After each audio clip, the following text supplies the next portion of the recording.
திருச்சி நாடாளுமன்ற தொகுதியில் திமுக கூட்டணியில் போட்டியிடும் மதிமுக வேட்பாளர் காந்தி மார்க்கெட் பகுதியில் பிரச்சாரம் செய்தார்.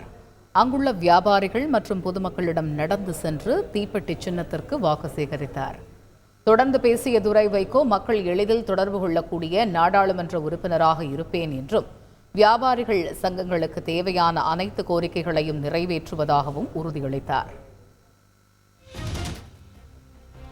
என் திருச்சி நாடாளுமன்ற வேட்பாளராக தீப்பெட்டி சின்னத்தில் நான் போட்டியிடுகிறேன்.